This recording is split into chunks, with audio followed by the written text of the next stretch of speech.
Hey guys, it's me, Maddie B. Hopefully I can finally get this done without any interruptions from any species in this house, cat, human, or otherwise. Um, so yeah, let's get started. This is journal number 29. I nicknamed it Cosmos. It looked like this. I got this at Staples in Florida a long time, like about a year ago. I fell in love with the cover. I was drawn to it like a magnet, and it was $5, so I'm just like, oh, I had to get it. And I put this on the front of it. It says, "I thank my lucky stars for you," which I think is very fitting for this journal. And I covered the border with holographic tape that I purchased pretty much right after I bought this journal when I was back home. So let's open her up. Let's open him up. I kind of see this as more like an androgynous journal, but whatever. I name my journals, and usually I give them like more gender-oriented names. I don't really know, but I don't know. It's one of those things. I nickname journals. I give them like a certain personality and stuff, or like a certain like vibe for them. I don't know. I started this journal August 1st, 2019. Let's see, journal number 29. Cosmos, little holographic star stickers. I literally have to get tweezers to put these little tiny holographic star stickers on these pages. They're so tiny. I think I have some over here. Like, look at these. These are so tiny. Like, they're bigger. They're smaller than my pinky nail. Like, that's tiny. See, I have these cats, this cat astronaut sticker, these other spacey stickers, and this rocket ship, which I thought was super cute. This really got me excited to work in this journal, that's for certain, because I already put this here, and this strip of holographic tape I put here. I will explain this later, but this is an autograph from Kellen Goff, who voices Overhaul, and I'll explain that later as well.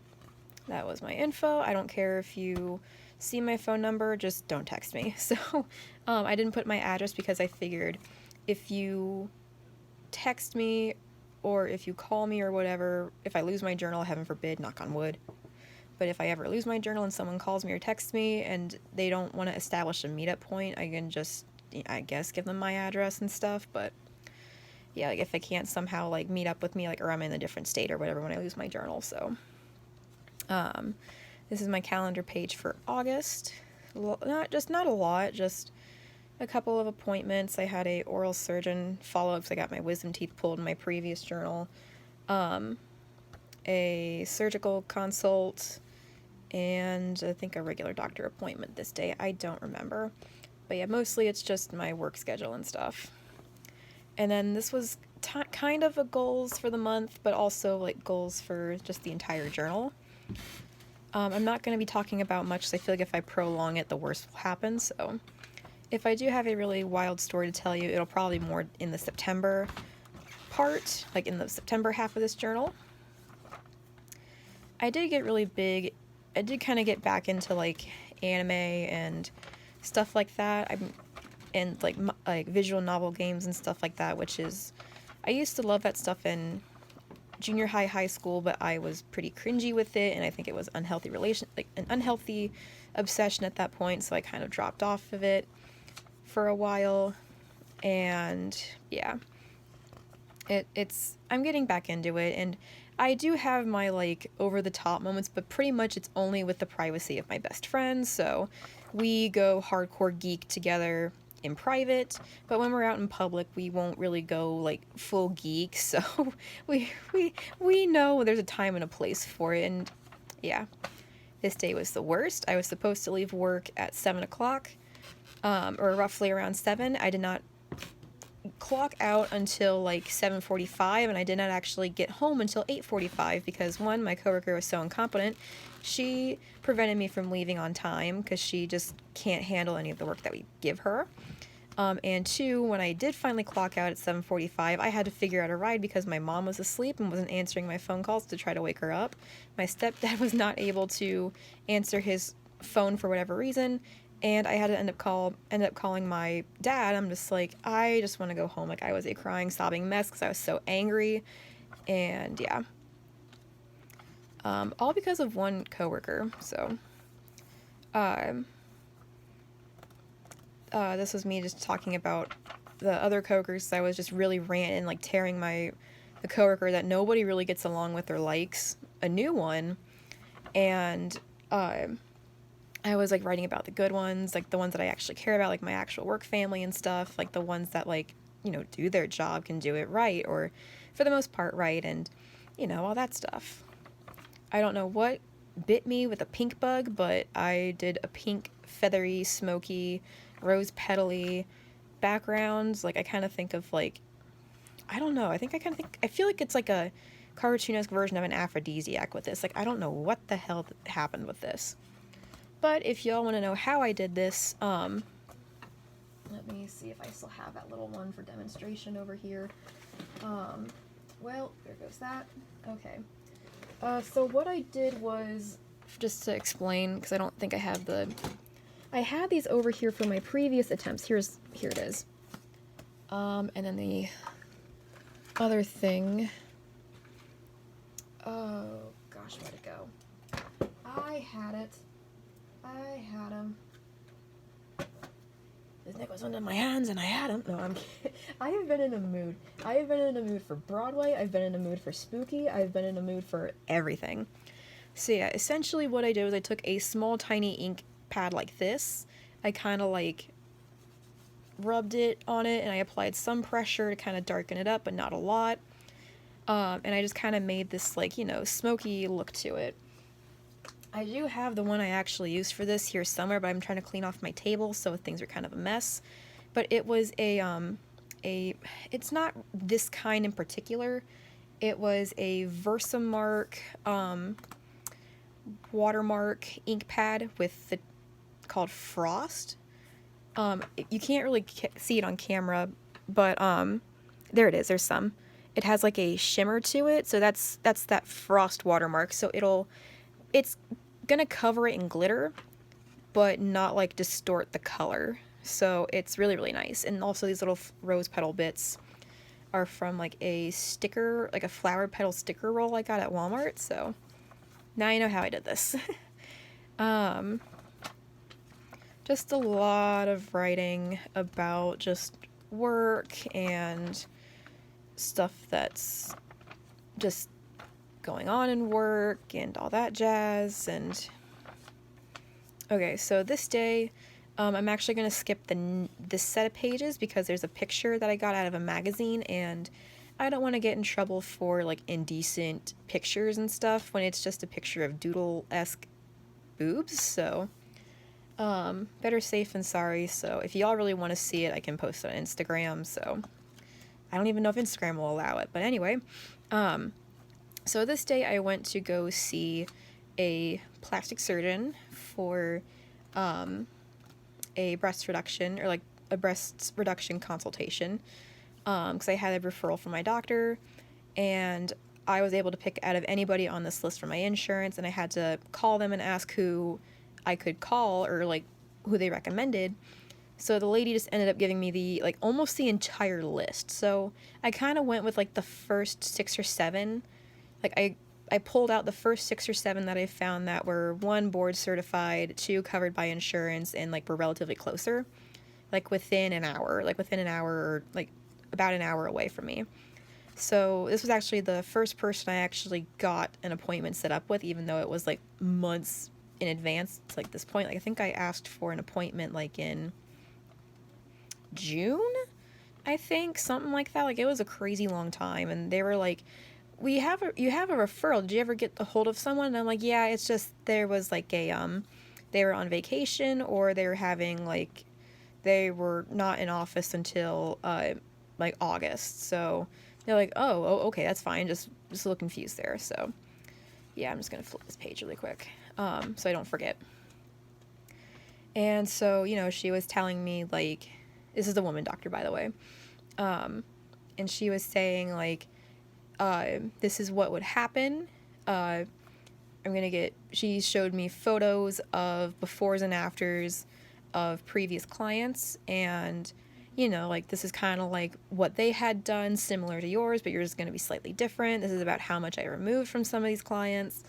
And when you do recover, there is a chance for like a little pouch to develop. It's not like a bad pouch, it's just kind of like it didn't heal quite right, so it kind of makes like a weird pouch, like kind of like a bit behind your armpit. And she said, like come time If we kind of agree that it's not appealing, I can just quickly go in and snip it off, no extra charges, I think, or something like where it's not that big of a deal if it happens, and it needs to be removed. So we asked her, like, would there be a chance that these grow back if I were to get this done? What size would I be roughly by the end of the surgery? And like, what would my physical limitations be, or like about how long would the recovery period be and stuff like that, and also what's my chances of even getting approved, because I went in there and before I even like got in the car, like I was kind of crying from like anxiety, because like my previous insurance was so rude about me not getting it done. So it was one of those things where like it's sort of like a PTSD thing. I'm just like, I met all these requirements and then some with my previous insurance, and they just kept telling me, no, you are never going to get this done unless you're 30 something with like 4 kids, and then you'll be somewhat considered to be a candidate for the surgery. And I'm like, well, first off, I can't have kids. Second of all, how dare you? And third, people have been like significantly younger than me, or like pretty much like people have been like roughly 18, like 17, 18 when they've been getting this done, because it's a medical necessity. And this is a medical necessity for me mentally and physically. And it's been a mess. So, and she said, well, your insurance has a pretty high approval rate for this procedure, actually. So if anything, if you do get a denial letter, 9 times out of 10 it's a documentation issue, so you just got to go back to your doctor, fill out some more paperwork and stuff, and then it should be sent back and should be fine. You get approved and you get it done. And so I had to wait 1 to 3 weeks before I could hear anything back. And, you know, just a lot of writing about like concerns and like excitement, but I haven't been approved, so I'm just like, I'm more nervous right now. So it's just like, you know, I've been dealing, it's like kind of like I just reflected on like what happened with my previous insurance and like what I remember and like why, like all the reasons why I just want to get a reduction done. So this day, I was at work. I think it was a closer, but it was a little later when I got out. So my friend ended up picking me up after work. I took a shower at my place, went back to her place, and I spent the night, because Monday is always my day off. I always have Mondays off from work, because it's usually when I have therapy and stuff. So we spent the night at her place, and we watched an anime called Corpse Party. It was originally based off a video game, so you can probably watch a playthrough somewhere on YouTube, maybe. Just keep in mind, it is not for the faint of heart at all. Like, it's super gory. There was only, like, one part that really just, made me want to, like, turn away from it, but it wasn't, like, anything, like, it involved, like, it was basically, like, how this place got haunted, and it was because of, like, children. And how that happened, I'm just like, I gotta turn away. Like, this is the only part out of this whole thing that's making me squeamish, because it's children's involved. So, yeah, so I wasn't fazed by, like, the blood, guts, gore, and, like, people, like, getting dismembered in front of you, like, no filters needed, like, and stuff like that. But it was just like, no, these kids getting hurt is what's killing me. So, it's like, it's what's making me squeamish. So, but yeah, we were talking about like fan theories for anime that we love, and for the most part it was My Hero Academia, because that's our current obsession right now, especially because season 4 just started to be released. They only have episode 1 out on Hulu in subtitles, which I am waiting for the dub, but I have seen it in sub, but I'm excited for the dub of it, because like I want to hear Kellen Goff's overhaul for reasons. And you'll hear those reasons later. So yeah, we were also talking about how we were getting ready for this convention that we were going to next month, and we were working on cosplay stuff a lot. Just lots of colorful pages and tapes and stuff like that. Ranting about that same coworker that prevented me from leaving on time, and how we're surprised she has not been fired yet because of some unsanitary work conditions she's practiced. just, lots and lots of writing about, like, concerns. Like, there was a lot just going on through my mind, 'cause I'm just like, holy crap, like this, holy crap, that, like, wow, this is happening, and all that's happening.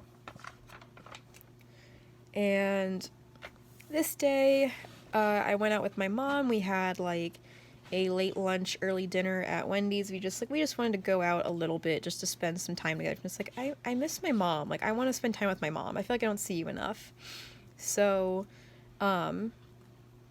we went out to Wendy's, and then we went to the Dollar Tree that's like 2 minutes away from our house, and we spent an absurd amount of money at Dollar Tree, but it was worth it. It was all worth it. I got some One Punch Man keychain, blind bags for $1, and I got pretty much I got everybody I wanted but Genos, so that's fine and dandy by me. I got like so many Saitamas, but it's fine. I like Saitama, so. So we got home, and I saw that there was a single letter in my mailbox, and I'm like, okay, what's this? Picked it up, it was from insurance, and I'm like, oh gosh, like, and I'm talking like I was holding this, and I was like trembling because I was so scared. And I'm like, Mom, I got a letter from insurance, what do I do? And she's like, well, you gotta open it. It's like, stupid. And I'm just like, so like I opened it, and like I was trying to read it to see what the verdict was, if it was the verdict for if I was getting a reduction or not. So my mom pulled it out of my hands, and she's like, oh my god, you got approved. And it's like, I hugged her, and I started crying, and I'm not talking like just like subtle crying, like, oh, just like some happy tears, just give me a little tissue and I'll be fine. Like, I'm talking like I was like sobbing tears of joy with that letter. Like, there was like almost nobody in my contact lists that I did not tell about this reduction happening. I'm just like, oh my god, you'll never believe, like, I got approved for reduction, like, yada yada yada. Like, I was like just texting like a madman, like pacing in her kitchen, tears still streaming down my face, and I'm just like texting like 30,000 miles an hour to like anybody I know, and it was just crazy. And then my mom helped me figure out an appointment date for this, like a surgery date and a pre-op physical dates and stuff, and I had to call my work in case I didn't get to see my one manager, and all that jazz. So that it was just like a countdown at this point to later next month, and you will see all that stuff very, very soon.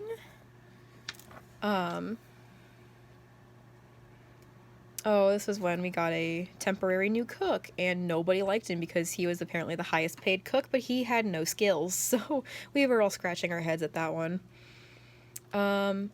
So my last day of work was the 18th. My birthday was the 19th. I went to a convention for the 20th through the 23rd with my best friend, and then I had a breast reduction on the 26th, and on these pages and these columns and stuff, I kind of wanted to do like a gratitude thing, or just like the highlights of my day. I did skip a couple of days, but that's totally fine. It does not bother me, especially because I was pretty like tired and grossed out by the end of the month. So yeah, it was basically me like counting down every day till the surgery and stuff, and just like talking about like, oh, I can do this now that I'm getting a reduction done, like once I heal up, and like, oh, I can, like, I wonder what size I'll be in t-shirts and stuff, and all this other crazy stuff, and just all this like hype, and just like I could not get everything like out quick enough when I was writing. Like, I was surprised I didn't get carpal tunnel with how much I wrote in some cases. And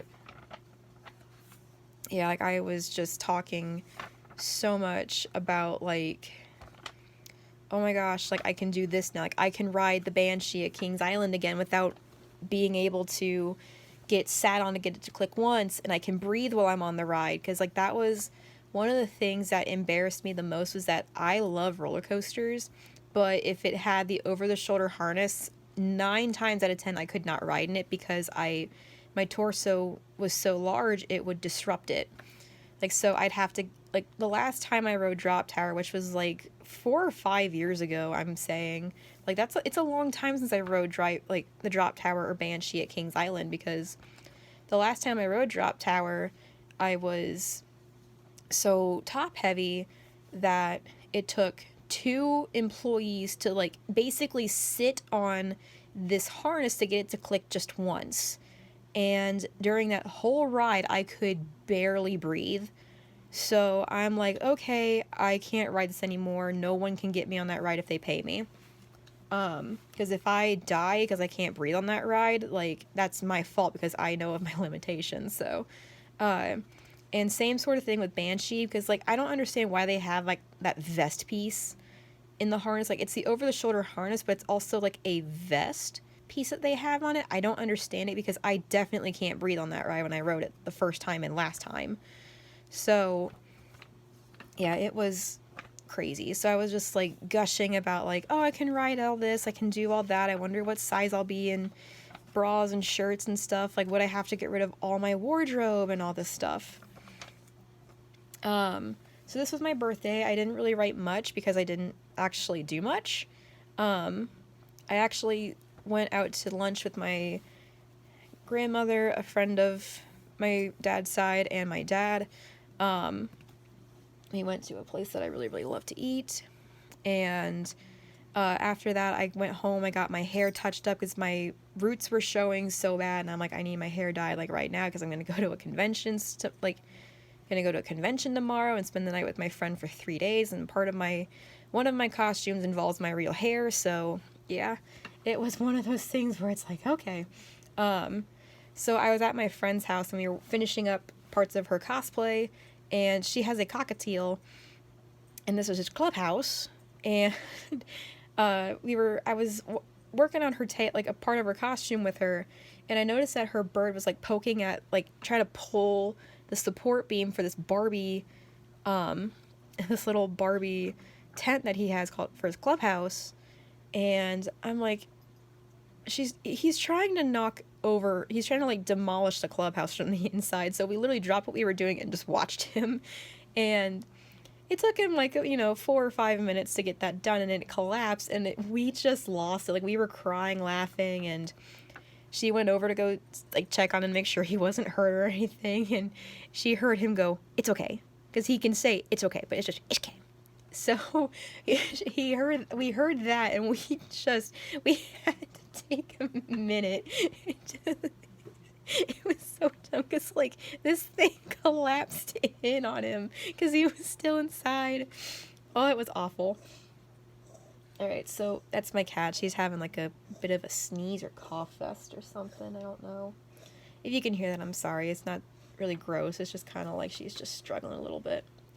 So these are the days of the Cincinnati Comic Expo that I went to. I had a blast, and you'll hear everything about it. It's probably going to take up, like, 3 hours of this video, so be prepared.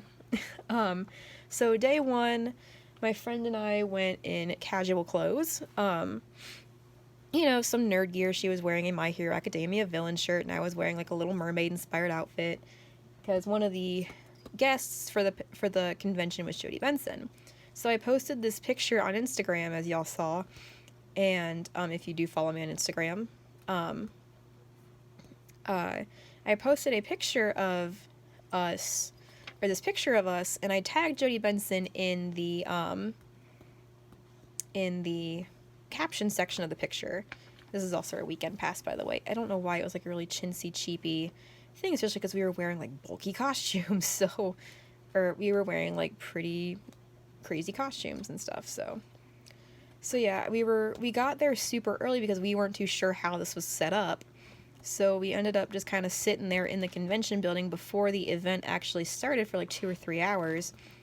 So I was sitting on the floor with her, just waiting for stuff to happen. We were people watching, seeing if there were any cool cosplayers. I was checking my Instagram, and I saw that Jodie Benson liked this picture, and I'm like, oh, holy crap, my day's been made. Like, already, and I haven't even met her yet. So, So we went inside when it was finally our like time to go in, to the like event part, like the vent floor and stuff. And we walked around, and I'm just like, okay, since we're here, I want to kind of get my spending out of the way on voice acting stuff. So it was pretty much just autographs, and I only got a picture with Jodie Benson, but I did see Josh Keaton and Kellen Goff. So I went to go see Jodie Benson first with my friend. She didn't really like get an autograph or photo or anything.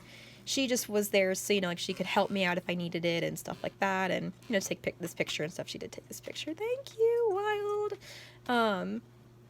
So I went up and I paid for the photo and autograph combo. I should have really grabbed the journal I had her sign.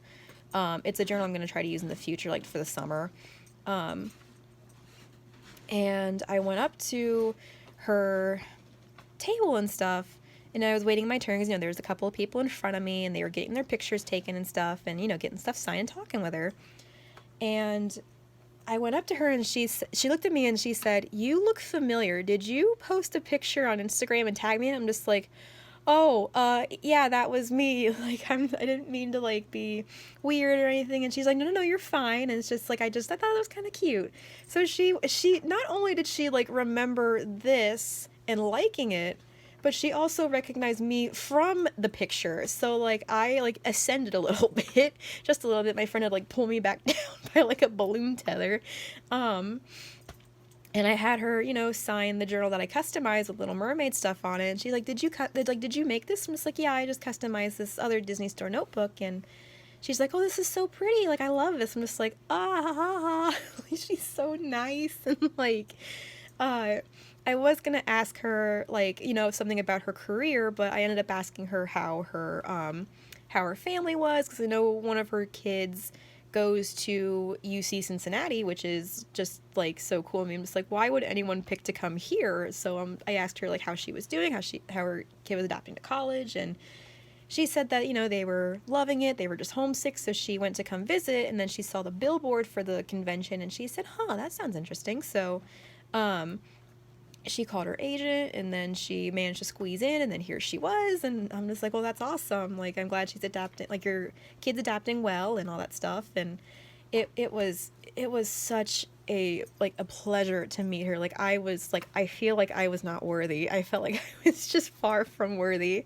And my friend took these pictures of us, and she said, okay, before we go, I want to make sure that the pictures meet your standards and stuff, so I want you to check them out. So I checked them out really quick. We took a couple with the journal that she signed, and, like, 3 with the journal that she signed, and 3 with just us together. And I'm like, yep, they look great. And she's like, oh, well, thank you so much for seeing me. And I'm like, oh, thank you for being here and, like, just, talking with me. And she was like, and she hugged me. I'm just like, I am, like, on, like, cloud 20 right now. Like, I'm, like, on cloud 11, like, I'm happy as hell, like, I'm happy as hell. And so then we went to the other people across the little area that they had, and we went to go see Kellen Goff, because his line was, like, so incredibly short compared to Colin Klinkenbard, who plays Momo Yoyorazu in My Hero Academia, or Monkey D. Luffy, for those who watch One Piece. And we went to go meet Kellen Goff, and he's such a goofball, and we figured this out pretty early into, like, meeting him, and we're like, keep this in mind, he plays one of the most serious villains in the My Hero Academia universe, and I have read the manga, so I know all about Overhaul and that character and stuff for the most part. I actually have them right here because I was referencing them for something that I'm working on. Yeah, these are all the My Hero Academia mangas that I have. And these 3 are all with Overhaul in them. So I am pretty familiar with this character. Pretty familiar. So my friend had him sign the inside cover of volume 18, which I don't have, but I need to pick up, because I'm just like, I want to read the climax and end of this arc, because I'm pretty early into the climax. It's like the raid of the bunker. Spoilers! Holy crap, I'm sorry. Spoilers, holy crap, I'm sorry. I've been geeking like all week about this. So I had him sign the inside cover of this journal. So I'm just like, I don't know what else for him to sign because I wasn't going to carry around so many prints or anything like that. So I had him sign the inside cover of this journal. I'm like, I know it's weird, but like this is just kind of like a tradition of mine. Like if I usually meet people that are famous in any way, shape, or form, I just have him sign the inside cover of a journal or wherever. He's like, well, that's totally fine. And he wrote this down in the character voice. What you need is a cure. And this little just it was great. It was great. I cannot stress enough how much like I appreciate Kellenkoff right now, especially because if you follow him on Instagram, like he cracks me up more and more the more he posts. Because like my friend and I, because he went to a convention. I think he went to New York City Comic Con not too long after this, and he went to a My Hero Academia voice actor panel, and he dressed up as his own character, and my friend and I were just floored laughing because like, gas yourself up, dude, like that's awesome. So yeah, he was great to talk to. He was such a nerd and we loved it. And then I went to go meet Josh Keaton, who voices the younger Hercules. He does not voice the strong Hercules through the most of the film. That is actually Tate Devon, and he does not sing for Hercules. That's somebody else. I can't remember his name off the top of my head, but he did audition for it, I think. So I met Josh Keaton, and he was so, like, he was such a cool guy to talk to. Like, he was so cool. Like, so I asked him, like, what's one of the things that you love about being a voice actor? And all that stuff. And he said, because for those who don't know, I really love voice acting. I think it's a really cool profession. I would love to try and get into it maybe if I could, but like I don't think I ever will. But if an opportunity like that arises, I would love to voice act for something. Because like I feel like I can be like a parrot in some cases. Like there was times when like I was like I'll be sitting here like listening to something, I'm just like I don't try to mimic it, or like I try to like portray emotions and stuff like that. I think it's because I listen to too much like Broadway music and stuff. But like I love the whole bits of voice acting and stuff. Like I love how voice acting works. But what he was saying was that he loves being a voice actor because he can play characters that he would never really get to play in front of a camera. I'm going to actually flip that back because it's day 2 spoilers. And he said, like, for example, when I was playing Hercules, you know, I don't really look like him. However, we act like each other because, you know, they referenced me when they were animating him and while I was voice acting. So we walk and talk the same and we act the same in mannerisms. However, I don't look like him, but that's Disney that does that. But like I would never, he also plays a character in Voltron. It's the guy with the black and white hair. I've never watched Voltron, but I need to get into that because I heard it's really, really good.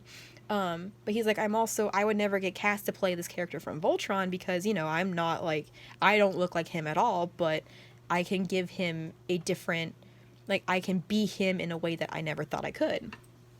And it's just, it was so cool.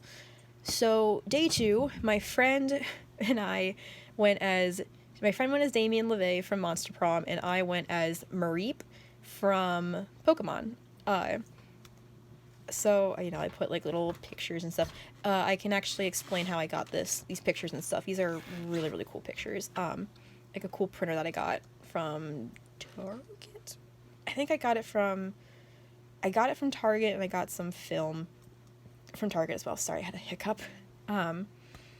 So yeah, we went to the convention on day 2, which was Saturday, as Damien LeVay and Mareep.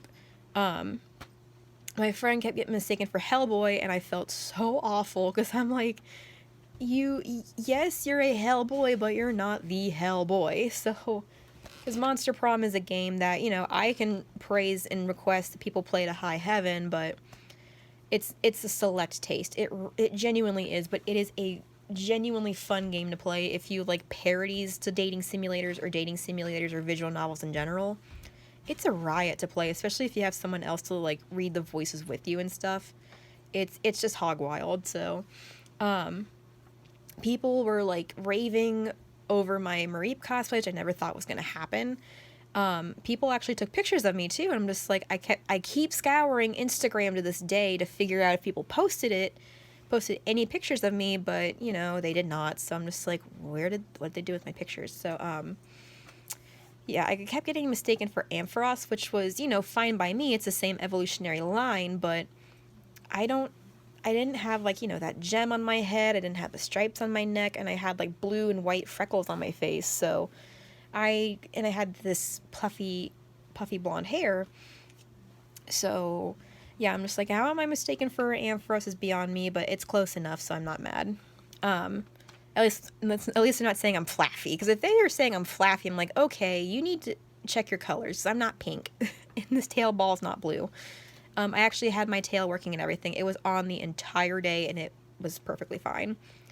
So there was also this vendor, and this couple that was in this. This is their business card, by the way. Mystic Waboose, I guess. I never really learned the name of their thing. So the husband was there at the booth, and he said, "Hey, are you dressed up as Mareep?" And I'm like, "Yes, I am. I am dressed up as Mareep." And he's like, "That's so funny because my wife's favorite Pokemon is Mareep." And because she loves how it's a pun off the book, Android Stream Electric Sheep. I knew that was a thing. Like, I knew that was a thing, but I just dressed up as Mareep because, you know, I love the care. It's not my favorite Pokemon. My favorite Pokemon's actually Skuntank and, like, every poison type. But, one of my other favorite Pokemon is Mareep, so I dressed up as Mareep because that was the quickest thing I could think of. And so he's like, well, if you ever happen to swing by this booth again and, you know, my wife is here, she would probably love to see your costume and, like, talk with you. I'm just like, yeah, it's totally fine. And they were really nice people, though. They were so nice. So now we're going to get into more reasons why Kellangoff is one of the best people, one of the best people I ever met, and also why Jodie Benson's one of these angels among men. So, we went to 2 panels that day. We went to a My Hero Academia voice actor panel. It was supposed to be, oh, and before I get to the rest of this, I actually also met a local cosplayer who I follow on TikTok and Instagram. I have a TikTok. I have not made anything. I got it for like a cosplay showcase and like audio references and stuff. So, but I might make some eventually. I don't know yet. I gotta recover first because I can't do all these dances with my arms kind of limited. So, I met her, and she was so cool. I felt like I was a total dweeb compared to her. I'm just like, I texted her a little bit after the convention. I'm just like, hey, I'm sorry if I was weird when I actually met you. I didn't mean to be creepy at all. I hope you enjoyed the con, have a nice day. And she's like, no, you were fine. Like, if you love to hang out, that'd be great too. I'm just like, ah, like, ah, like, I was having heart attacks like this entire day. So, like this entire convention, I was just having heart attack after a heart attack after a heart attack. I'm surprised I'm not dead. So, so yeah, the first panel that we went to was a My Hero Academia panel. My friend actually met Clifford Chafin. We met him before the panel and stuff. She had him sign the base of a Bakugo figure because he plays Bakugo in the show. So it was supposed to be 4 voice actors, but one of them had to cancel last minute, so it was just 3 of them. It was supposed to be Eric Vale there, but he voices Shigaraki, or Tomura Shigaraki, for those who don't know the full name. So it was Clifford Chafin, like from the panel, it was Clifford Chafin, Colin Klinkenbard, and Kellangoff. So we went to this panel. It was like a Q&A panel. And, you know, they were announced, like, welcome to the stage, Clifford Chafin and Kellangoff and Colin Klinkenbard. And so they, you know, they walked to the little table with the microphones and stuff. And Clifford and Colin, they took the steps. Kellen, however, he just kind of, like, jumped up, like, he kind of, like, crawled on the onto it, and he was holding a overhaul Plague Doctor mask. And I looked at my friend, and I'm just like, Callum, there are stairs. So, it was basically set up like they had a microphone, like here's a table, here's the microphone. They had fans line up at the microphone, and they would ask all of them questions, either one specifically, or they would ask them all like a general question for them to answer. And some of the questions were more like, if you had a quirk, what would it be? And and Clifford was like, I want teleportation. Colleen was like, I want to like touch someone and be able to diagnose them or like figure out what's wrong with something. Like I can touch a car and figure out, oh, it needs oil change, or like the engine's about to blow. And then Kellen's like, I want like Denki's electricity powers and stuff. And we're just like, oh, how sweet. He's simple man, simple taste. And he's like, well, the repercussions of the quirk would be that if I touch something, it would shock them, I guess. And he's like, wait, no, I like to pet dogs. I can't do that. So we're like, oh no. Sorry, my cat's trying to... How about you not? I don't want you to get... How about not? You're gonna get hurt that way. So yeah, he was being like a goofball with his answers, and Clifford Chafin is so much like Bakugo, it hurts, and Colleen Klinkenbard is so much like Momoyo Urazu, it hurts. So, and one of the questions that really had us kind of floored, my friend and I, we were just floored, and it was, if your character could have a Batmobile type of vehicle, sort of like how All Might had it in the first movie, what would it be and what would it do? Like, how would it work? And, they were given, like, professional answers, like, something that would fit their character pretty well. And then Kellen, of course, is just, like, he holds up Dr. Mash, just, it's a beak. It's a beak. He's like, wait a minute, with a bubble to keep the germs out, because, for those who don't know, Overhaul's a germaphobe. So, it's one of those things where we were just like, he voices, again, one of the most serious characters and villains in this entire show so far, and he's just beak. It was a great time, great time. And during the speed round, toward the end, because, like, you're running out of time, there are too many people, one of the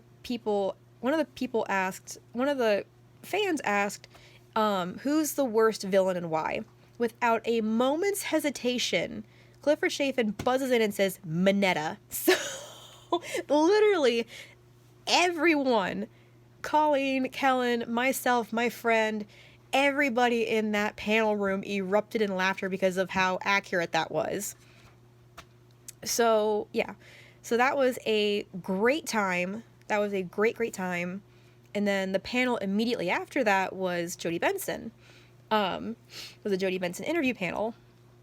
So we had to go out of the panel room, get in line, and then we had to go back in. It wasn't that long of a line, but it was totally fine. It was just like a handful of people, and it was the same room, so it's just like we just kind of found a similar but different seat. Like, it was not too far off. So, it was a slightly different setup. The guy was talking with her about, her career in theater before she voiced The Little Mermaid, and, all this other stuff. And when she was voicing Barbie in Toy Story, and when she was voicing Thumbelina a little bit.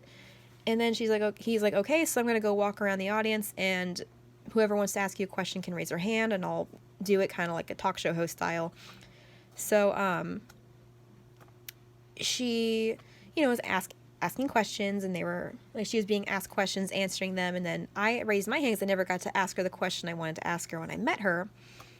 So when it was my turn, I was handed the mic, I stood up, and I said, hi, I'm Madison, and she's like, hold on, I think I met you yesterday. I'm just like, oh, wait. And she's like, yeah, you liked a picture on you tagged me on Instagram. We're Instagram friends, by the way. And I'm like, not really, but it's just like that whole, just like, I ascended. My friend had to like yank me down by my ankle. And she's like, before you get into your question, I love your outfit. Keep in mind, I'm dressed up like this. And she's like, I love your outfit. Like, it's so cute. I'm just like, oh my gosh, thank you. And the host, who was still behind me, is just like, the tail lights up, because my tail was in fact lighting up. And she's like, what? Like, he's like, the tail lights up. And I'm like, oh. So I turned a little bit, and she saw it was lighting up. She's like, oh, that is so cool. That is so cute. And I'm just like, oh, Oh my god. Oh my god. Like, am I like, am I in a program? And like it's glitched to where it's like everything I could ever dream of in one day. So, so yeah, I asked her a question. It was, what's something that you give and take out of all the characters that you voiced in your career? And she's like, that's a really, really interesting question. Um, so she said, like, I like to give them a sense of like humanity and like down to earth. And I love how like I took Ariel's tenacity and I kind of take that with me everywhere I go. And like with Barbie, I love her out of the box thinking, no pun intended, but kind of. And it was just like, it was so cool to like still again be in the same presence as her, and she remembers me like that. And like, oh, and of course at the end of the panel she sang Part of Your World, and I'm just like, I if I were to die right now in some sort of fiery explosion at the at the carelessness of a friend, that'd be just great. Okay, hold on, just one sec. You stay here, you just sit here, and you behave, because you're the one that caused that. I know that. Sorry. That's animals alike. They've been in my interruptions. So yeah, it was just a overall fantastic day 2. But my friend was having a lot of complications with her costume, so we ended up leaving a bit early, which was, fine. I mean, we did all we wanted to do and then some. So it was totally fine. And day 3, we went, I don't have pictures because they're on the last page and stuff. You'll see them eventually.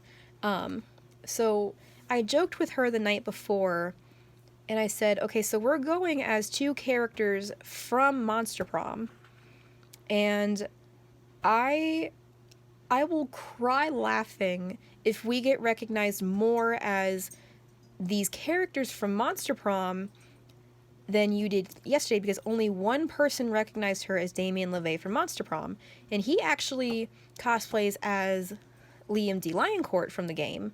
So that was awesome. So we followed him on Instagram because he was a really cool guy, and it was just like, wow, that was lucky as hell. So day 3, I went as Brian Yu, which is one of the playable characters from the game, and then she went as Damien LeVay in the same outfit. She just washed it and stuff from the previous day again. And as soon as we walked in, we got recognized by 5 people. And I looked at her and I said, it was a joke. It was a joke. And we're just like floored laughing because, like, again, it's like, especially because this game is so raunchy, crude, humored, and like, it's like rated M, but like it's not that bad. It's like a PG, it's PG-13 in style, but rated M in like content. Because like, yeah, they have like scanty pictures of some of the characters, but like the stuff that they like put in the dialogue boxes, I'm like, how did they get away with this? There was this one girl who was there, and she was dressed up in like, I guess I want to say it was her natural hair, but she had this little Hufflepuff robe on, and she was like, oh my gosh, like, are you guys like Brian and Damien from Monster Prom? And we're like, yeah, absolutely. Like that's awesome that you know that. And she's like, can I get your guys' picture? So she took our picture, and she was like so hyped about it, and we're like, we felt like we were celebrities. Like we were like, oh, ha ha ha, oh, like we were just geeking. And we talked to this one guy who was there, and he was in a I don't remember which game he was from, but he was like another video game, but it was like a first person shooter game. He was just in a first person shooter game costume. And he said he wanted to cosplay as one of the other dateable characters or playable characters from the game, but it's this character who is a shadow figure, so he's literally hair, skin, and like shape like solid black. So he's like, I didn't know how to cosplay that character without seeming like blackface, which is what I was not wanting to do at all. So as much as I wanted to, I was a little nervous to do it, so I just went as this. So we're like, well, we understand that, but what we saw people do is they did like kind of like raccoon masks kind of stuff. Like they just kind of like did like a really smoky mask kind of look around their eyes, and that's just kind of worked. he's like, I don't know. Like, I feel like it wouldn't have gotten the point across. I'm just like, that's true. But it was like, it was so cool. It was really cool to talk with that guy, and that girl who just was a Hufflepuff was really, really sweet.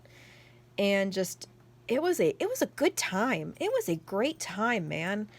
And like, so at the end of the convention, we were leaving, we went to Fazoli's, and we went to Fazoli's, still in costume, by the way. I was painted green. She was painted red. So we were still completely in costume and still kind of in character, because they were just like geeking hard about what happened this day. And like the whole convention, really. But so we went to Fazoli's, and my friend grabbed this pumpkin, like